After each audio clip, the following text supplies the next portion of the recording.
ಜೀವನದಲ್ಲಿ ಒಮ್ಮೆ ಆದರೂ ನೀವು ನಮ್ಮ ಹತ್ರ ಬರಲೇಬೇಕು. ಪ್ರತಿಯೊಬ್ಬರೂ ಕೂಡ ಚಿಕ್ಕ ಮಕ್ಕಳಿಂದ ಹಿಡಿದು ಅಮ್ಮದಿರು ಕರ್ಕೊಂಬರ್ತಾರೆ. ಯಾಕೋ ಡಾಕ್ಟ್ರೆ ಈ ನಡುವೆ ಹೋಮ್ವರ್ಕೇ ಸರಿಯಾಗಿ ಮಾಡಲ್ಲ, ಮಾತೆತ್ತಿರು ಹೊಟ್ಟೆ ನೋವು ಅಂತಾನೆ, ಶಾಲೆಗೆ ಹೋಗಿ ವಾಪಸ್ ಕಳಿಸ್ತಾರೆ. ಸೊ ಮಕ್ಕಳಿಗೂ ಗ್ಯಾಸ್ಟ್ರಿಕ್ ಆಗಿರ್ಬೋದು.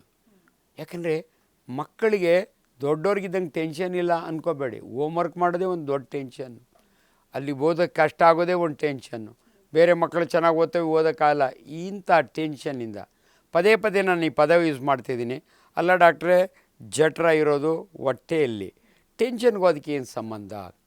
ನಮ್ಮ ಬ್ರೈನ್ ಇದೆಯಲ್ಲಮ್ಮ, ಅದರಿಂದ ಸ್ಟಮಕ್ಕು, ಕರಳಿಗೆ, ಹಾರ್ಟಿಗೆ ಒಂದು ನರ್ವ್ ಬರುತ್ತೆ, ವೇಗಸ್ ನರ್ವ್ ಅಂತೀವಿ ನಾವು, ಎರಡೂ ಕಡೆಯಿಂದ.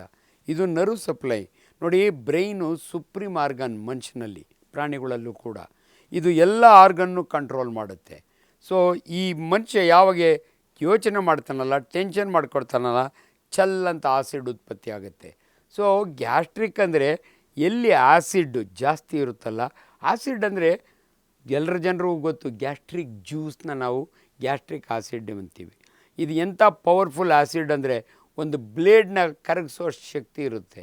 ಸೊ ಆಸಿಡ್ ಜಾಸ್ತಿ ಇದ್ದರೆ ನಿಮ್ಮ ಜಠರದಲ್ಲಿ ಅದು ಸುಡ್ತಾ ಹೋಗುತ್ತೆ. ಅದಕ್ಕೆ ಮುಂದಿನ ಇದರಲ್ಲಿ ನೀವು ಗ್ಯಾಸ್ಟ್ರಿಕ್ ಅವಾಯ್ಡ್ ಮಾಡಬೇಕು ಅಂದರೆ ಟೈಮ್ ಸರಿಯಾಗಿ ಉಣ್ಣೋದು. ಅದಕ್ಕೇ ಉಂಡ್ರೆ ಆಸಿಡ್ ಡೈಲ್ಯೂಟ್ ಆಗುತ್ತೆ, ಆಸಿಡ್ ಮಿಕ್ಸ್ ಆಗುತ್ತೆ.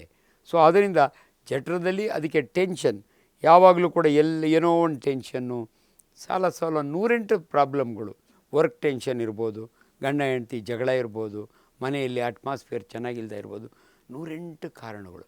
ಅದಕ್ಕೆ ಯಾರು ಸೋಬರಾಗಿರ್ತಾರಲ್ಲ, ಋಷಿಮುನಿಗಳ ಥರ, ಯಾವ ತಾಪತ್ರೆ ಅಂಥವ್ರಿಗೆ ಗ್ಯಾಸ್ಟ್ರಿಕ್ ಕಡಿಮೆ. ನಿಮ್ಗೆ ಹೇಳಬೇಕು ಅಂದರೆ ನಮ್ಮ ಡಾಕ್ಟ್ರುಗಳಲ್ಲೇ ಡಿಫ್ರೆನ್ಸ್ ಹೆಂಗಿರುತ್ತೆ ಅಂದರೆ, ನಾನು ಸರ್ಜನ್ನು, ನನಗಿರೋ ಅಷ್ಟು ಗ್ಯಾಸ್ಟ್ರಿಕ್ಕು ಪ್ಯಾಥಾಲಜಿಸ್ಟಿಗೆ ಅಥವಾ ಸ್ಕಿನ್ ಡಾಕ್ಟ್ರಿಗೆ ಇರೋಲ್ಲ. ಯಾಕಂದರೆ ಸ್ಕಿನ್ ಡಾಕ್ಟ್ರಿಗೆ ಎಮರ್ಜೆನ್ಸಿ ಇಲ್ಲ, ಅರ್ಧ ರಾತ್ರಿಗೆ ಎದ್ದೊಳಂಗಿಲ್ಲ. ನಾನು ಸಾಯಂಕಾಲ ಆಪ್ರೇಷನ್ ಮಾಡಿರ್ತೀನಿ, ಅರ್ಧ ರಾತ್ರಿ ನನಗೆ ಫೋನ್ ಬರುತ್ತೆ, ಪೇಷಂಟ್ ಯಾಕೋ ಸೀರಿಯಸ್ ಆಗಿದ್ದಾನೆ ಅಂತ. ಸೊ ಪ್ರತಿ ಸಾರಿ ನನಗೆ ಆ ಟೆನ್ಷನ್ ಇದ್ದೇ ಇರುತ್ತೆ. ಸೊ ನನಗಾದಷ್ಟು ಗ್ಯಾಸ್ಟ್ರಿಕ್ಕು ಬೇರೆ ಡಾಕ್ಟ್ರುಗಳಿಗಾಗಲ್ಲ. ಸೊ ಇದು ನಿಮಗೆ ಎಕ್ಸ್ಪ್ಲೈನ್ ಮಾಡುತ್ತೆ ಯಾಕೆ ಈ ಟೆನ್ಷನ್ ಅನ್ನೋದು ಮನುಷ್ಯನಿಗೆ ಇಂಪಾರ್ಟೆಂಟ್.